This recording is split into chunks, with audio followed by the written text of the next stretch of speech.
All right, ladies and gentlemen, welcome to Kabbalah Café. It's great to have you here. Tova, it's great to see you. Thank you. Welcome.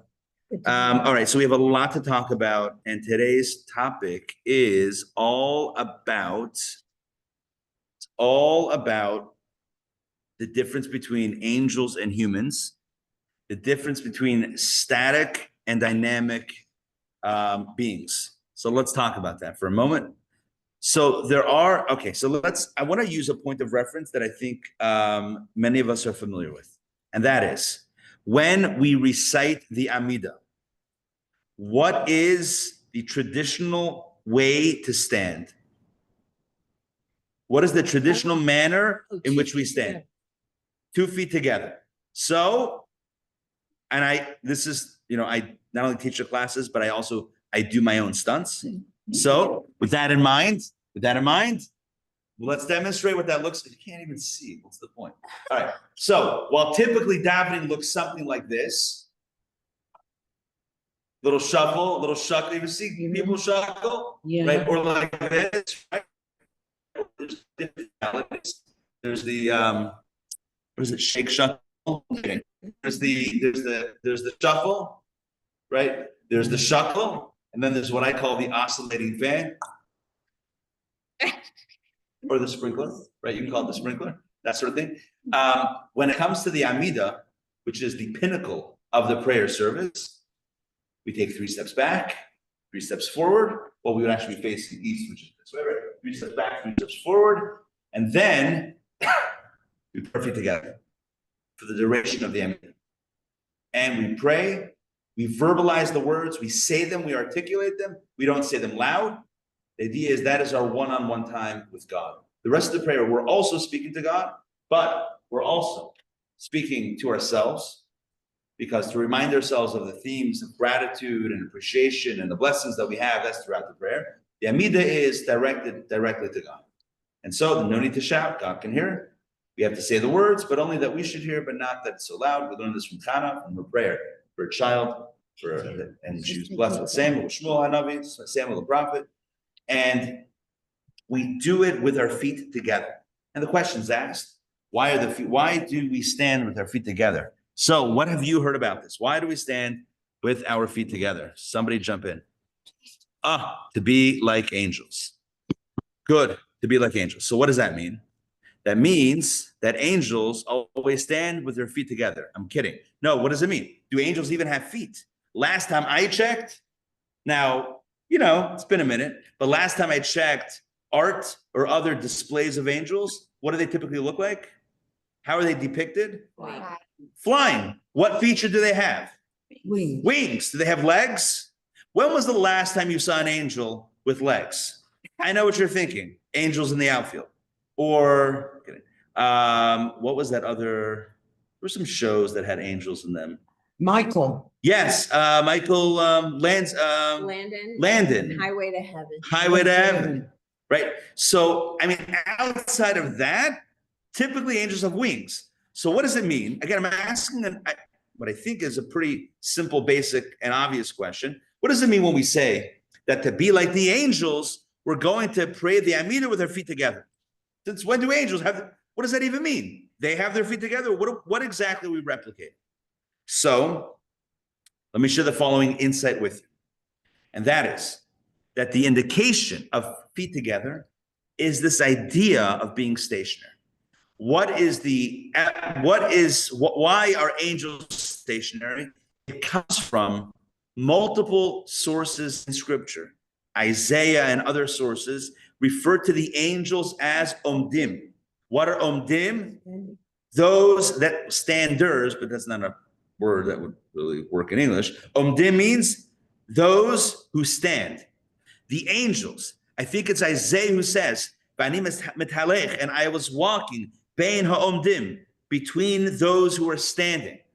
The depiction of Isaiah kind of moving amidst the angels is like, I don't know, Saquon Barkley against the defense that can't. Oh, sorry. All right. So, right, it's like everyone else is standing still, maybe Barry Sanders back in the day. He's making everyone just look like they don't even know what to do. He's just moving around, whipping around between them.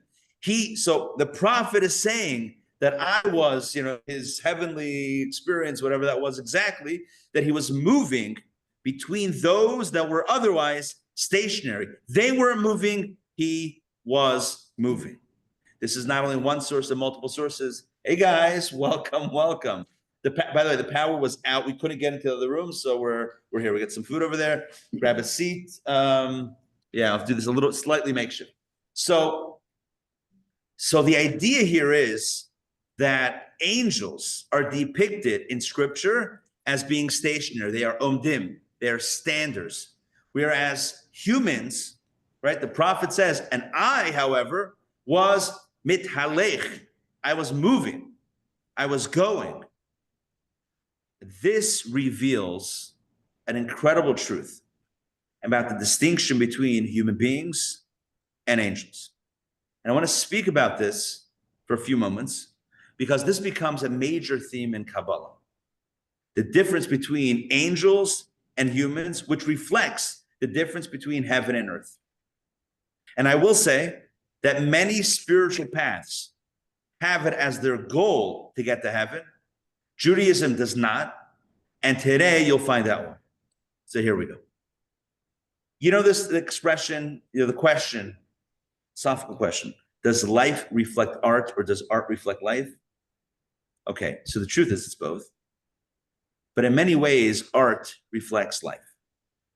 So if you've ever written a book, a novel, if you've ever written a short story, if you've ever read a book or watched a movie or a television show, you will have noticed that there are two types of characters. This is a truth in literature. There are static characters and dynamic characters. What's the difference? A static character is marked by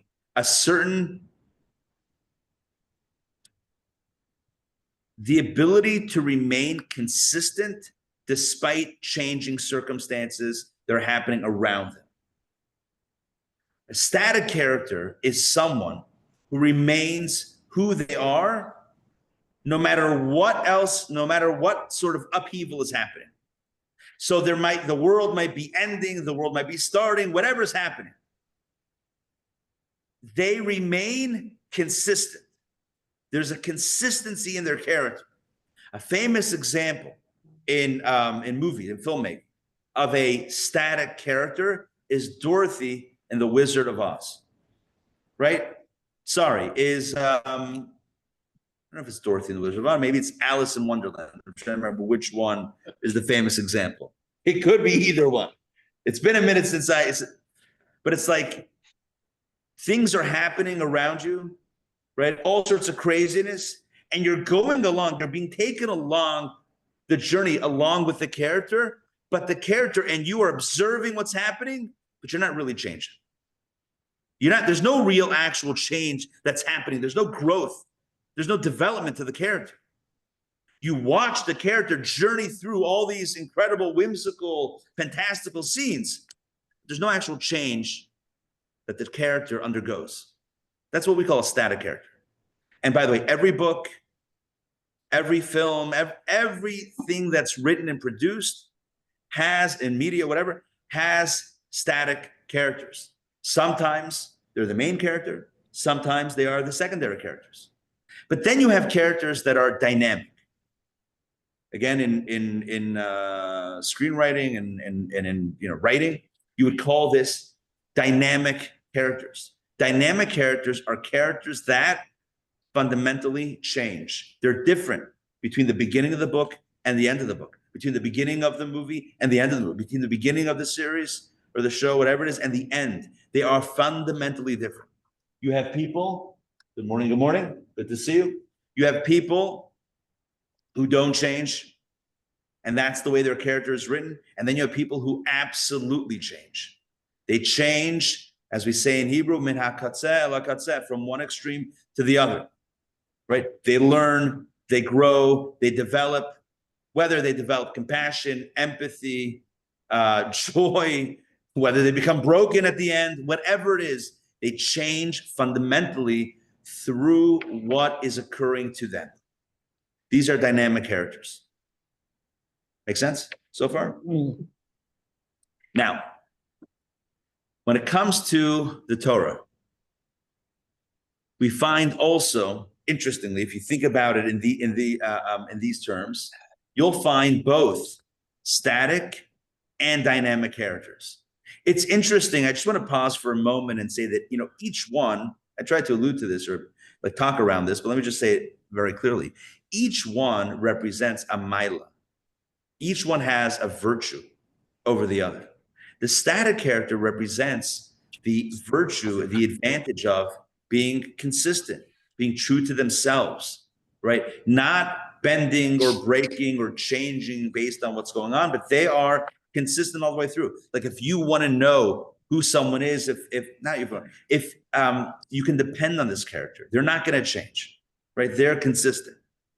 A dynamic character is a character that has ups and downs, right? Or joys and heartbreaks. And, the triumph and tragedy of this character. Sometimes they're heroes, sometimes they're the villains, sometimes they're the goat. And by the way, goat means both things. It used to mean that you failed. Now means that you're the greatest. I don't know. Will society please make up its mind and let us know what goat actually means? Who knows? But anyway, that's an aside. The point is that dynamic characters are compelling to watch precisely because you don't really know what's going to happen next, right? They faced adversity. What are they going to do? Like, how's it going to turn out? Are they going to fold and crumple? Are they going to rise to the occasion? What's going to happen? You don't know what's going to happen. With a static character, you know exactly what you're going to expect. They are who they are no matter what. You put them in under any condition, they remain the same. They're not changing. Dynamic characters are literally called dynamic because they change.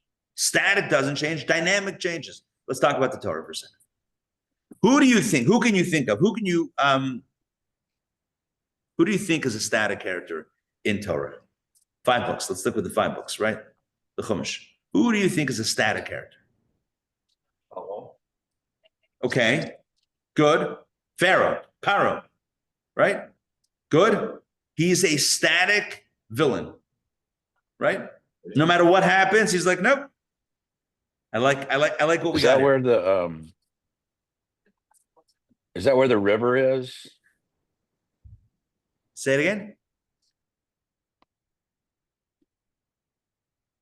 River. So Pharaoh is static, right? Yeah. Moshe says, let my people go. He says, no. 1 plague, no. 2nd plague, no. Good. Who else? Moses. Moshe himself. I was actually going to use him as the other example. And I'll explain why, but what's another example? Who's someone else that's a static? Okay. We don't know much about him, right? Might as well call him static. Who is he? Right. He's consistently non-present. Things happen around him. A lot of things happen around Isaac, right? He's brought, his father brings him as an offering. They find a wife for him. His son tricks it. Like, things are happening around him. Okay, what else? What other character? I'm thinking of a character that actually precedes. Are one of these waters available? Can I grab one of these? Sure. This one, is this good? Yeah. Thanks. Rabbi, how about King Saul? King Saul, good. Okay, could be. But I want to go back to an earlier story. Yosef, I think I would put him more the dynamic character. And I'll explain why in a second. I want to use Moshe and Yosef as dynamic. And I want to use, I like Paro, I want to use Noach as a static character. Noach, it's actually incredible. When you have terminology from different fields, it's amazing. You can learn something. This is now a commentary, just so you know where my head is. Just let me take you inside. So you can learn something in a certain discipline. Every discipline has its terminology. So you study Torah, you study Rashi, the commentaries, and there's a way that things are described. And then you study a completely different discipline, like, I don't know, screenwriting. literature, and you're introduced to terms, and then you realize, that's what's going on over here. You have like a different language and almost like a different toolbox to apply to that which you already know, that then just enhances and deepens the understanding. Okay. Noah, from the flood and ark fame, Noah's Ark. So Noah, so he is described in Torah as Ish Tzaddik Tamim. He was a man who was a tzaddik, righteous person, who was complete. He was a complete tzaddik, righteous person. I do not know of any other biblical figure that is referred to in such glowing terms. Noah. Who else is described as Ish Tzaddik? Tamim. Right, perfect. Correct. Ish Tzaddik Tamim. Complete. Whole. That's an incredible description. And yet, Rashi, in his commentary on the Chumash, on the Torah, Rashi, the foremost biblical commentary, explains, he quotes the Talmud. The Gemara says, the Talmud says, there's a machloket, there's a dispute. One rabbi says that what does it mean? Oh, sorry. Let me add some more words. The Torah says, Ish Tzaddik, he was a man who was righteous. Tamim, who was complete. Haya b'dorotav, in his time, in his generation. So now the question is, what does that mean? Did you kind of like undo that on me? Like, what just happened? So one opinion says, hey, Jessica, good to see you. Good morning. Grab us. All right. See if you can find a spot. There you go. So one sage, one rabbi says, what is the meaning? It means if he was righteous at a time of corruption, think about it. The world was destroyed with a flood because God saw that mankind was corrupt. If Noah was righteous in his generation of corruption, can you imagine what he would have looked like in a decent generation? Oh my God. The guy would have been like, who knows what? Can you imagine movie trailer, in a time of corruption, right? Like in a time of just abject mishagat, craziness. This guy was able to maintain his spiritual, moral integrity. Can you imagine what he would have been like at a time of, moral decency? He would have been amazing, would have been incredible. That's one opinion. Second opinion says, nah. Relative to his generation, he was a tzaddik. He was a perfect tzaddik in his generation. But put him in a more decent generation, average guy. He was a big fish in a very small pond. Put him in a big pond, he's a minnow. Minnow? Is that a fish? Yeah. Is it a small fish? Yes. Yeah. Minnow. It's a big fish. No, It's going to be an It's amphibian. Baby fish. It's going to turn into an It turns into, okay, got it. Minnow, wasn't the minnow would be lost? Isn't that Gilligan's Island? That's It the is. name of the ship. It was the name of the show. Oh yeah, I know. I'm minnow. It's a Xer Shav, a minnow. Huh? Listen, I don't want you guys to get distracted, so I take you on a journey and then I bring you back. I'm gonna take you on a tour. We're gonna go to 7-Eleven, we'll get a service together, we'll come back. Let me take you to Gilligan's Island. Now we got you back. Right? That's the strategy. We take you around. Good, we're back. Yeah. So what's going on here? I was thinking, and I was just thinking about this class today. Speaking of, isn't that amazing?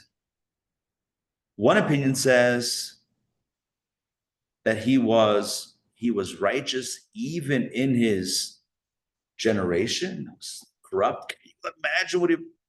And the other one says he was righteous vis-a-vis his generation. And I was thinking, if you put the two together, you know what you get? The ultimate definition of a static character. When there's chaos, he's righteous. And in a righteous generation, he wouldn't have been any better. Well, hold on, let me explain. Let me take a step back. I didn't say it in the right words. In an abjectly corrupt generation, he was righteous. He did his own thing. And in a generation that would have excelled, would he have also excelled? No. He would have been the same Noach that he was. Talk about the definition. Did this land for anybody? You understand what I'm saying? Talk about the very definition of a static character. He is who he is. It's not going to change. You put him in a place of darkness, he'll shine. You put him in a place of light, he'll glow dimly. He's not going to be any better or worse depending on the situation. Maybe that is the definition of tamim. Maybe tamim in Hebrew, in biblical parlance, in biblical lexicon, means that you not just complete, but you have a certain type of integrity. You are who you are, despite anything else, notwithstanding, whether it's high, whether it's low, you are tamim, you are whole, you are complete in who you are, despite everything else. That is the very definition of a static character. What's a dynamic character? Dynamic character is someone who changes. Someone who fundamentally changes. I was thinking of Moshe. Here's a guy who grows up in, however he grew up, experiences a metamorphosis, experiences this type of change when he sees the Egyptian, right, killing the Jew, experiences another change at the burning bush, where he decides to take on this position of leadership, fundamentally changes from being a private citizen to being a public figure. He tells God, you got the wrong guy, right? I don't want this job. Find someone better suited. I'm not a spokesperson, right? I don't speak well. Like, find someone else. For a full week, he's arguing with God, telling him, you got the wrong guy. I'd really like to decline your offer, right? If you would have sent an Evite, it would have been a little bit easier. I would have said, regrets, so sorry, but wishing you mazel tov on your exodus, on your upcoming exodus. It sounds like it'll be a great movie. Like, I would look into Charlton Heston. I mean, that would be my, right? So, like, you would think that, Moshe, it sounds like, would have loved to have that option. He doesn't have the option. And he has to change. He has to become a different person. At least the way I see it. The way I see it is that Moshe becomes a different person. It's kind of like any superhero story, right? The person who comes from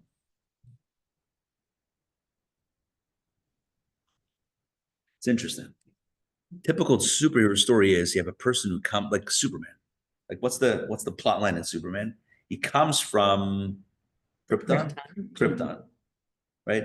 Comes to Earth, doesn't know who he is, right? And then at some point discovers who he is. And is like, wow, I'm a superhero. This, like, kind of this greatness to a lack of awareness of the greatness to then embracing the greatness. That's kind of like the arc, the storyline arc.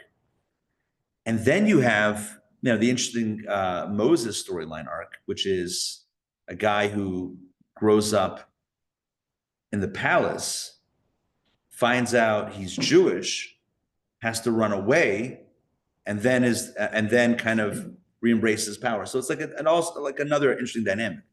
But be that as it may, I look at the Moses character, the Moshe character, as someone who absolutely develops, as someone who absolutely changes based on the circumstances. Like, there's a need, there's a demand, there's a request, strong request from God, and he has to respond and change the way he thinks about himself. And we find multiple times in Torah where Moses turns to God and says, I can't do it. And you know what happens? He does it. It's growth.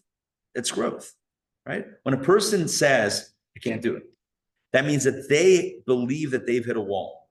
They believe that they're no longer able to do it until, well, either they don't do it, which means that that's a self-fulfilling prophecy, or they learn about the strength that they have inside.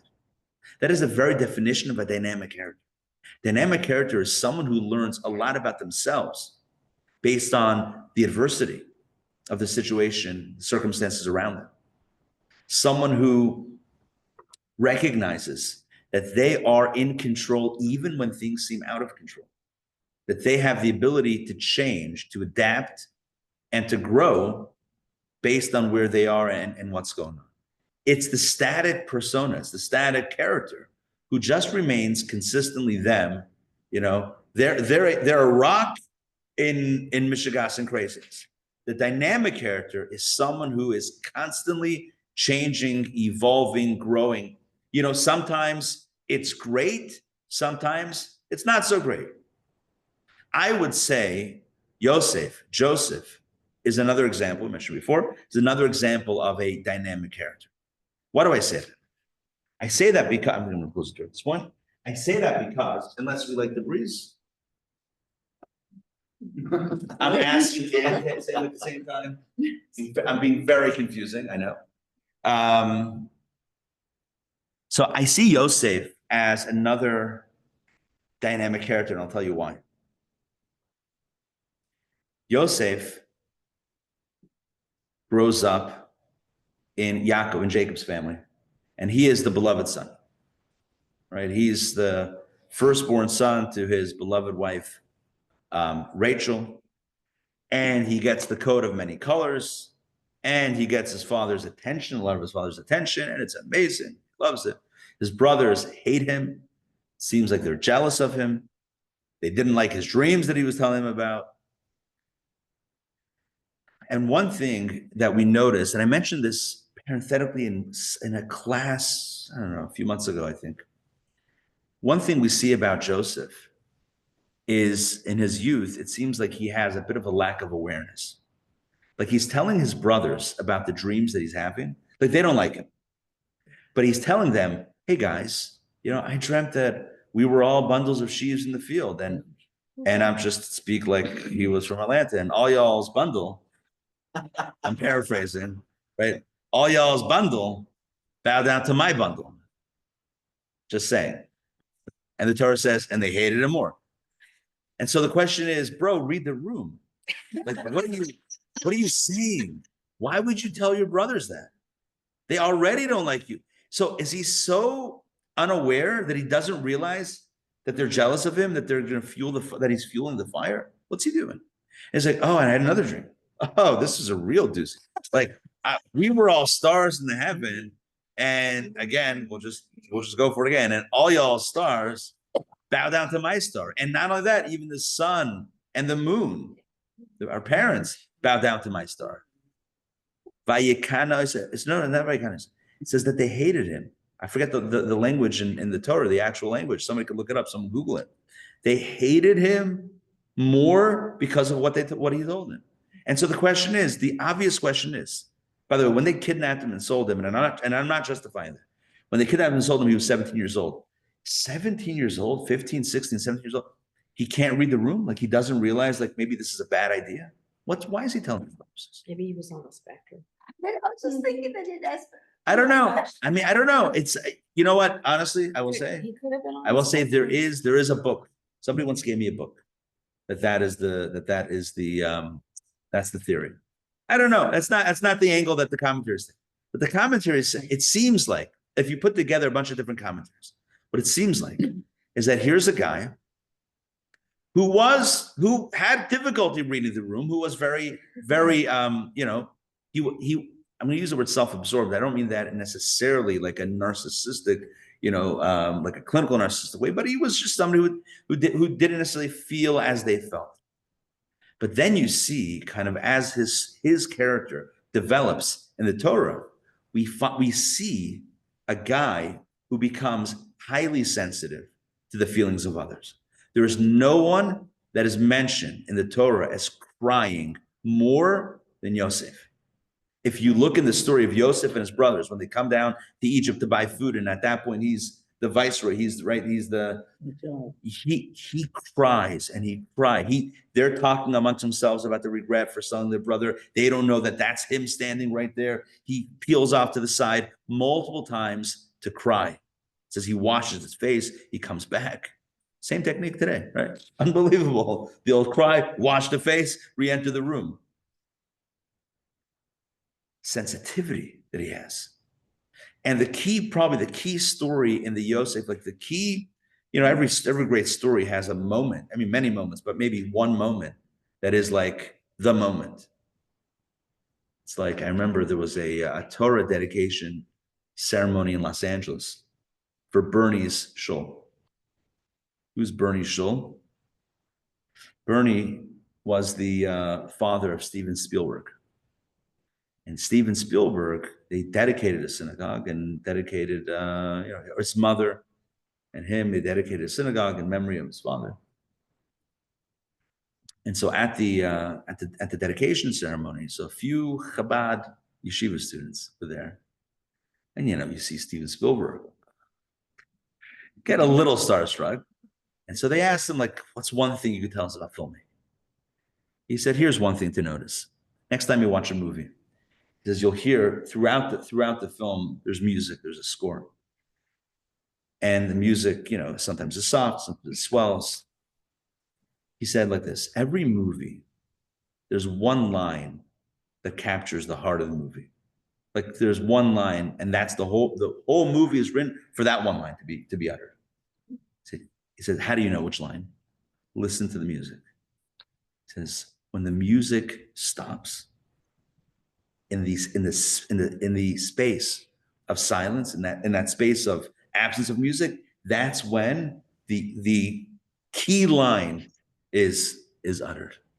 So in the way I imagine it, I imagine it as this line being uttered in that space of silence, because to me, it's the key line of the entire Joseph drama.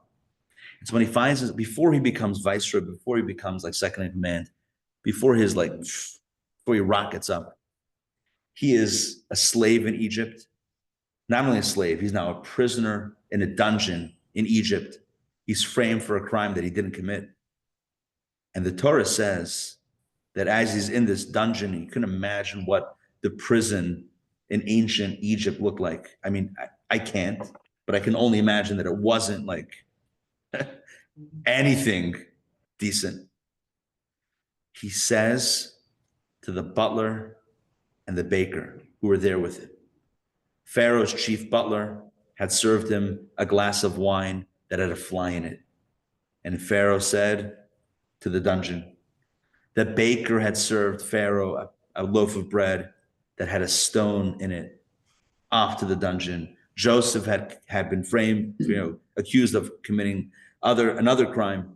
So 3, and I'm sure there were many more, but these 3 were in the dungeon. We're in this jail, prison. And Joseph says to the butler and the baker one morning, Madua penechem ro'im hayom. Why are your faces downcast today? Why the long face? Why do you look sad? And the commentaries point out how incredible that question is. First of all, why are you sad? Because you're in jail. Seriously. Like what's the alternative? It's like, oh, why the long face? Bro. Because we're, in a dungeon. Like, where's the question? But the key word in that question is Madua penechem roim hayom. Why do your faces look sad today? Implying that their faces might have looked sad every day, but today they looked even more sad. And what Joseph was asking these 2 individuals is, what's wrong? What happened? Right? What changed today, this morning, that you look even more sad? And so they say, well, we had very disturbing dreams last night. And the butler describes his dream, and the baker describes his dream. And Joseph says, if I may, I believe that your dreams are not just dreams, but they're actually prophecies. They're portending the future of what's going to happen. In 3 days, Mr. Butler, It'll be Pharaoh's birthday. And he's going to be throwing a party. And he'll remember you as the royal butler. You know, you need a bar at a party. And you'll be reclaimed from the pit, from the dungeon, and restored to your post. And Mr. Baker, based on your dream, in 3 days, it'll be Pharaoh's birthday, same Pharaoh.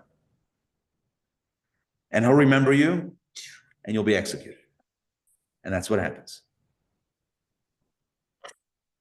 The butler gets out.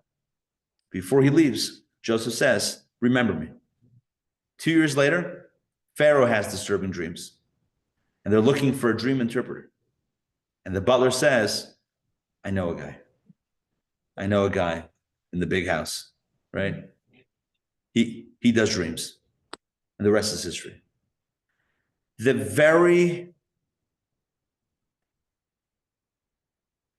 Because of that, Joseph lives and thrives in Egypt.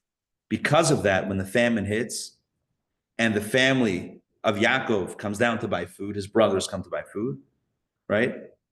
They ultimately meet him and they reconnect. Because of that famine, etc., the entire Jewish family of Yaakov, Jacob, comes down to Egypt. And then there's Egyptian slavery, and then the Exodus, and then the giving of the Torah, which you read about in yesterday's Torah portion in Yisrael. Right. And the rest is history. Literally, the history of our people, right, is shaped in just the most incredible way by one act of empathy. Someone noticing that someone is having a bad day and not saying, well, that's his issue, not my issue. Someone saying, I care about this person. I care enough to inquire what's wrong.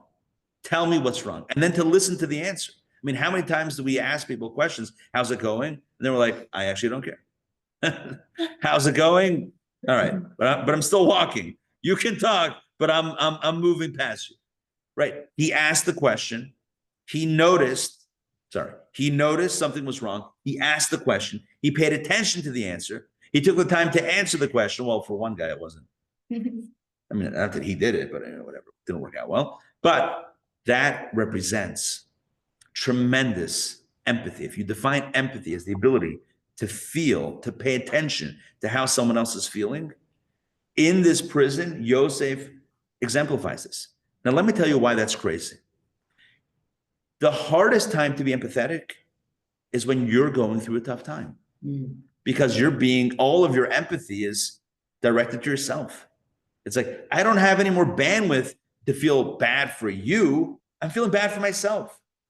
I don't have the time or the energy to notice how you're feeling. Don't you notice how I'm feeling? Joseph should have felt like the ultimate victim. Here's a guy, his brothers hated him. They were jealous of him. They threw him into a pit. They sold him as a slave.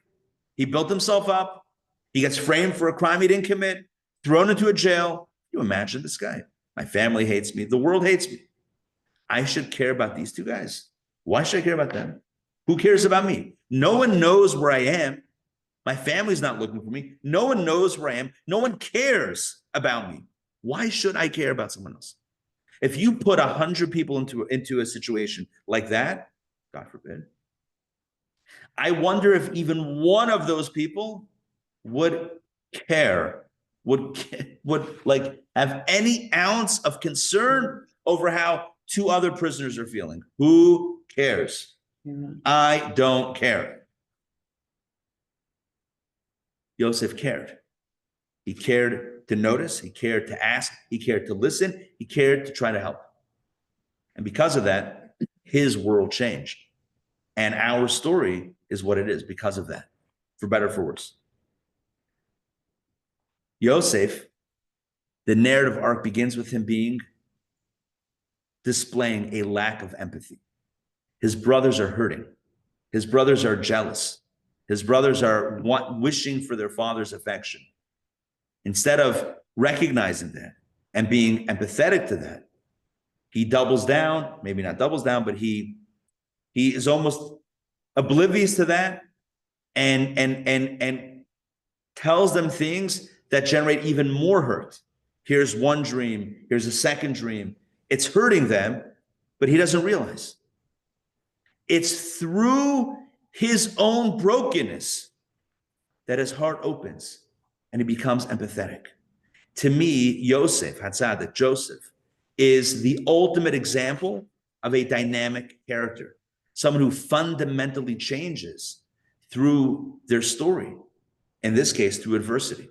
It's the adversity of his story that breaks him open, that makes him a sensitive, caring human being. Again, he cries more than any other biblical figure. And sometimes you wonder, why do you even need to read the fact that he cried? What, you don't think anyone else cried? In other words, let me explain what I just said. I point here, right? Torah, right in that arc. 5 books of Moses, right? The Torah scroll. It tells a story of many different people. You don't think they cried? Of course they cried. We don't read about it. Because the Torah doesn't give us a 24/7 chronicle of their lives, everything that happened. It only tells us the stuff that we need to know for our lives, the stuff that is imperative for our own growth. When the Torah tells us that Yosef cries and cries and cries on multiple occasions, there's a reason for this. And I believe the reason is to tell us how someone can go from displaying a lack of empathy to being the most empathetic person in the room. Sometimes we think, well, I am who I am. That's a static mindset. Someone who says, I am who I am currently, but I believe that I can grow and change and become a better person, that's a dynamic mindset or a growth mindset. A healthy human being is someone who has a growth mindset. Yes, in character, in movies and whatever, sometimes you want to have that sidekick who, no matter what happens, will make the joke. No matter what happens, will be steady, will be a rock, will be static. That's great. But typically, we want our main characters to have a dynamic personality or a dynamic character.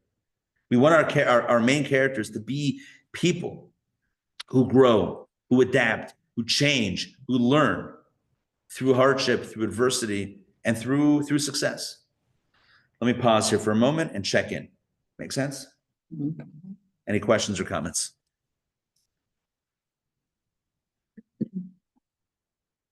The Hannah was a dynamic character. Hannah, right? She had to adapt and change. Yeah. So we humans are gifted the opportunity to be dynamic, and the angels are not. Right. So getting back, thank you. So getting back to the original discussion, angels versus humans, cage match. I'm kidding, not cage match.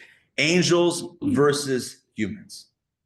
What distinguishes an angel from a human? Angels are static. Humans are dynamic, or at least have the potential to be dynamic, if they so choose. Sounds like a James Bond choice here, or whatever it is, right? What does that mean? I said before how we started the classes that, when we say the Amida, we put our feet together. Because angels have their feet together. They don't have feet. What does it mean they have their feet together? They can't move. No, they can't move. They're static. Doesn't mean physically they can't move.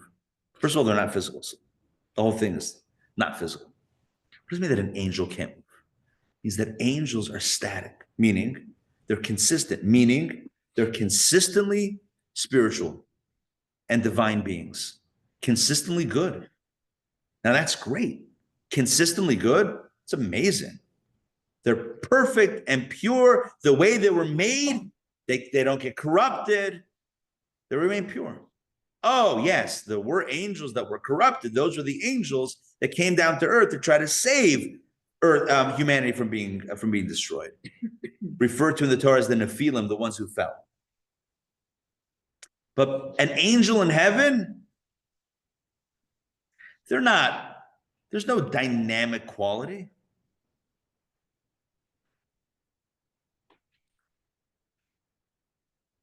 They remain consistently pure. Human beings are complicated.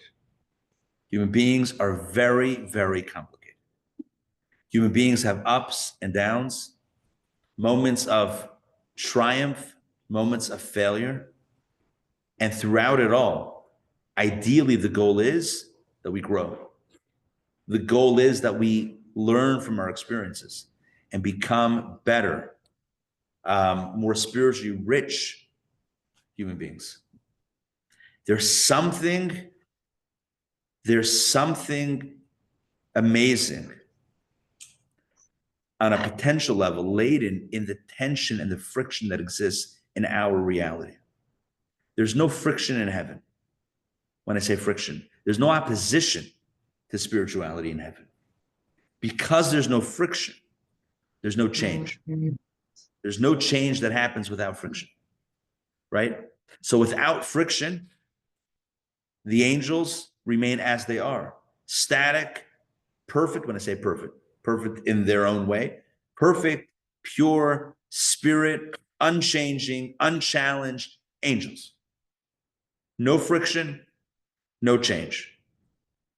Contrast this with human beings.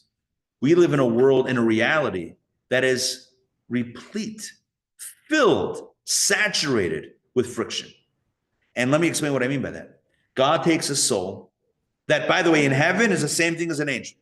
A soul in heaven is also static. A soul in heaven also doesn't move.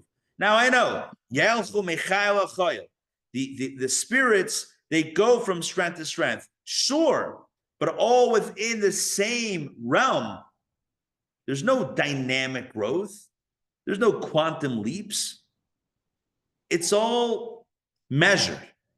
It's all measured. It's incremental growth. It's evolutionary growth, not revolutionary growth. It's all incremental. And so you have souls and angels above, pure, unblemished, static snapshots of divinity. Then God takes a soul and says, you're in the game, right? They call the bullpen, you're in. You're in. What do you mean I'm in? In a body, in a physical world, in a body that fundamentally opposes the very essence of the soul, right? The spirit of a soul ascends above. The spirit of the body ascends below. Complete opposites. Complete opposites. You know, men are from Mars, women are from Venus. Remember that book? Right. It's like probably 40 years ago, whenever that book was first published. Souls are from heaven, bodies are from earth. That's even more distant. That's even more of an impossibility. That doesn't even make sense. To pair this odd couple together doesn't make any sense. You take a soul that's a piece of God and a body that's a piece of the earth, you put it together, what do you expect? The body says, feed me, I'm hungry. The soul says, can we do something more meaningful? The body says, no, I'd rather just find the lowest possible thing that I can do. Right? The body's inertia, the body's gravitational pull, it's pulling downward. Right? King Solomon writes, who is wise to realize that that the ruach, the spirit of man, ascends up and the spirit of the beast descends below. The man and the beast are within the human being. The man means the godly soul, and the beast refers to the body. The body pulls down, the soul pulls up. Talk about friction. The soul above had no friction. There's no resistance. The soul above had no resistance to its spiritual yearnings. It wants God. It wants spiritual light. It's got whatever it wants. No friction. There's no friction.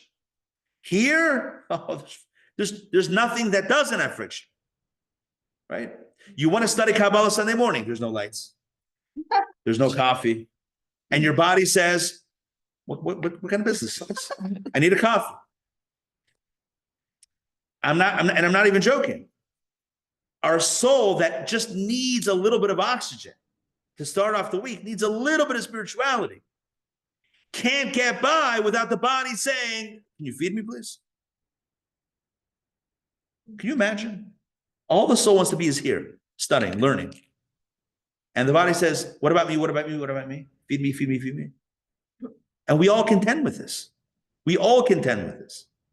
There's no activity of the soul that does not have friction by virtue of the body, the animal soul, the world at large, there's nothing that comes easy. 1 second. But what's the point? With friction comes growth. Can come growth. Not guaranteed. We have to do the work. Souls in heaven can't grow. Souls in heaven are not dynamic. They're static characters. Souls below on earth can be dynamic creatures. Scott, jump in. Not that growth is overcoming our animal soul. That's one of the biggest purposes of why we're down. It's almost like the very friction itself, the very resistance itself. Well, two things can happen. Either it can crush the soul, not literally, souls can't be destroyed, but it can like appear to crush, to kind of hamper, diminish the light of the soul, or it can cause the soul, and it's not either or, it's like, it's a dynamic, implies ups and downs, right? Sometimes the soul, because of the friction, says, I need to be unleashed.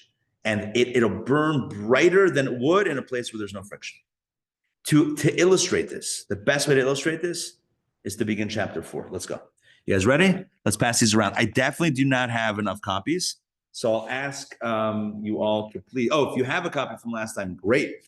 Otherwise, please take and pass. Yeah, you guys have it. You guys have it.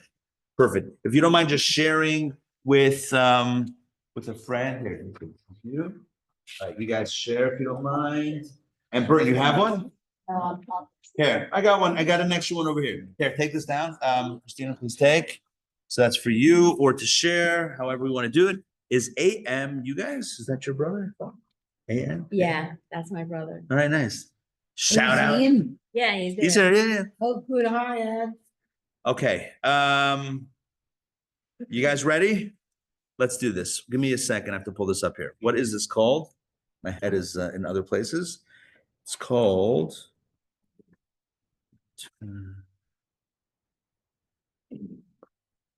Okay. We are up to starting chapter 4 right now from Gevura, page 72. Okay, page 72, chapter 4. Let's jump in. We're going to do this for about 5-10 minutes, and then we're going to close out today's class. Look what he says. I mean, this is like, I don't know how else to describe it. This is fire from Gevura. However, in order for the light of the soul's essence to be revealed, so that one may experience the aforementioned intense love and yearning of with all your might. In other words, let me pause here for a moment. For a soul to be so excited about God that it is filled with an energy that is almost not containable within itself. How is that yearning? How is that love generated? Third line, 3 lines, 3 words from the end. This is specifically through the medium of the body and the animal soul, which cover and conceal the light of the godly soul. And now you're thinking, that's crazy. You're telling me that the greater love that the soul has for God is born of a concealment and covering of the light of the godly soul? How does that make any sense? Well, it makes sense when you understand character development and how human beings develop. We grow through adversity. I mean, not guaranteed, but we can grow through adversity. You give someone no adversity, you create a frictionless environment, you're likely to have a static character. You put a character, any great character in any great, movie, book, whatever, is always going to be facing adversity, right? There's always adversity that needs to be overcome. It's because of the adversity that the person has to dig deeper. And that's what he's saying here. The godly soul has to dig deeper and come to a greater intensity of divine love because it's covered and concealed by the body and animal soul. For when a person, back inside, 5th line, last word, 4.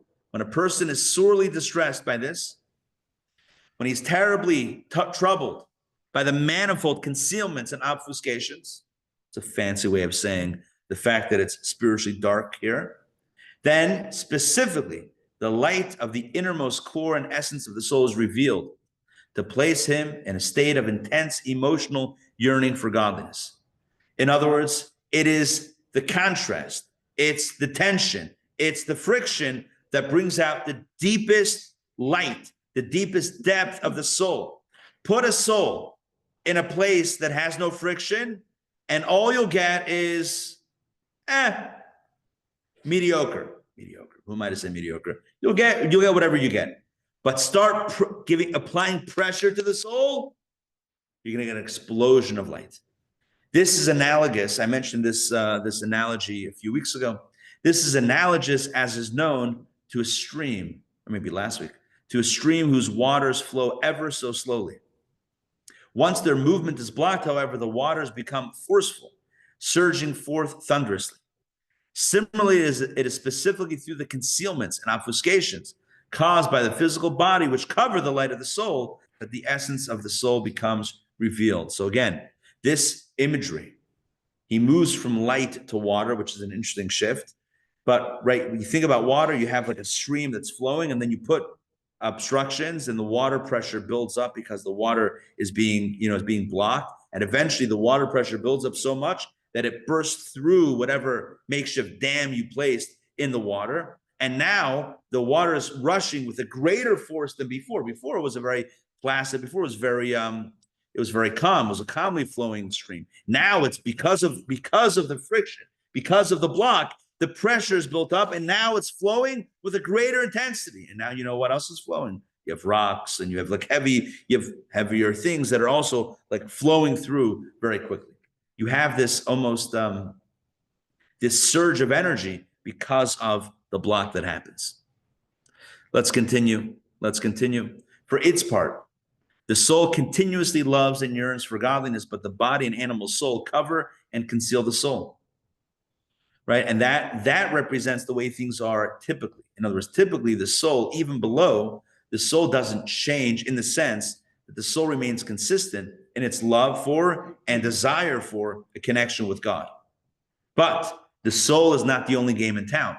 The soul has to contend with the body and the animal soul. And just to clarify, the animal soul means the drive inside the person that pulls us toward physical things, like an animal that is pulled toward eating, toward self-preservation, toward whatever it is. An animal's pulled toward physical, material things. So too, the animal soul is pulling us along with our body down toward that. So he says, the soul is, the soul is the soul. The godly soul is God's soul. The body and animal soul are covering and concealing. Nonetheless, when a person contemplates, when he actually realizes, and by the way, I believe that that's in Yiddish in the original. Let me look quickly here. Yeah, as a chapzach. So, these discourses were written in Hebrew, but sometimes when there's something that really needs to be said, the Rebbe will go into Yiddish because that'll give it like a little bit of flavor. So he says, nonetheless, this third sentence of the second paragraph again, third line, when a person contemplates, when he actually realizes, there's moments when you know something, but then you get it. There's a difference between knowing something and getting something. It's like you have an epiphany, like, oh, I got it. You're like, well, I already knew that, but I didn't get it until now. Like you knew about it, but it didn't really resonate, until now. That's what he means. When he actually realizes it, when you get, right? When a person contemplates the powerful concealment and obfuscation that distances him completely from God. You see what he's doing here? He's saying that the more the soul, the more the person realizes the friction, the more potential there is to break out of the friction. Right? When a person contemplates, when he actually realizes the powerful concealment and obfuscation that distances him completely from God, becoming deeply disturbed about this, then specifically the soul is awakened to a state of intense emotional excitement, breaking beyond confining boundaries, not only beyond the boundaries imposed by the physical body, but also beyond the boundaries and limbs of the soul, i.e. its faculties, and is drawn to God with the absolute cloth nefesh. Before you turn the page, we have to just talk about this. He's saying that the concealment of the soul, of the body over the soul, right, doesn't only cause the soul to kind of break out of the concealment of the body, but to break out of its own limitations. There's a limitation that the soul itself has. The soul has its typical modus operandi, do, whatever it is, right? It has its way of being, typical way of being. But put a little pressure on the soul, and you know what can happen? Suddenly, the soul itself is just unleashed in a way that it's never been unleashed before. Say that again. The soul has its typical way of being, but put a little pressure on the soul, maybe a lot of pressure on the soul, and suddenly the soul can be unleashed. Its power, its deepest power can be unleashed, a power that it would never have realized had it not been put under the pressure. You know, a simple way of understanding this is kind of like and this is an imperfect way of understanding this. You know, and I used this recently in some context. Can you lift 100 pounds? 50 pounds. Let's say 50 pounds. Yeah, whatever. Let's say, yeah, right. You lift 50 pounds.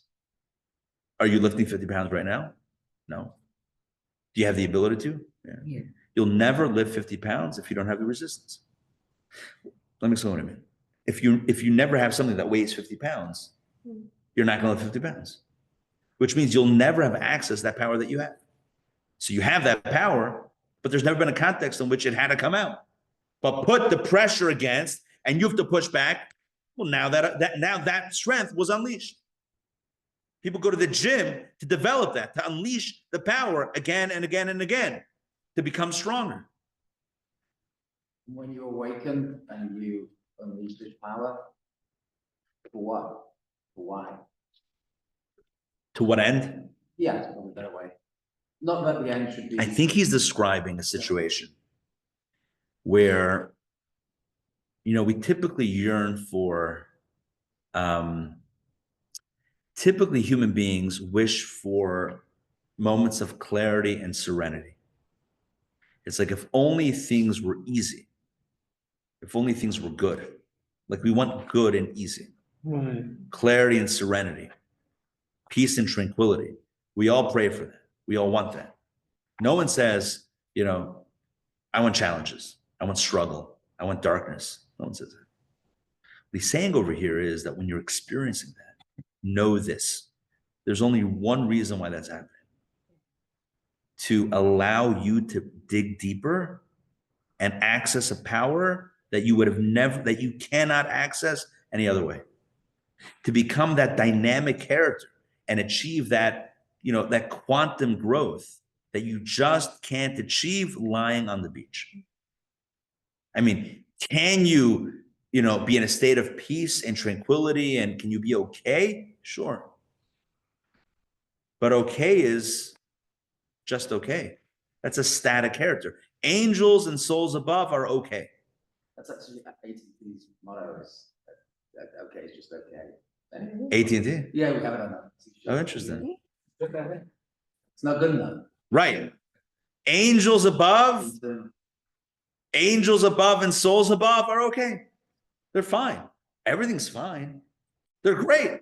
Well, it's beautiful, beautiful. Describe it. You know, there's spiritual light, maybe some palm trees, you know, maybe a little pina colada with a little, I don't know, whatever. Well, let's have the umbrella, right? The little umbrella. What are the drinks that have like a little olive in there? Oh, martini, right? It's wonderful. There's no tension. Easy breezy. Totally easy. I don't need to rhyme. Easy rhymes with easy. Who would have thought? Right? It, like, everything is amazing. It's great. Who wouldn't want that? Comes along Kabbalah, Judaism, and says, wait a second.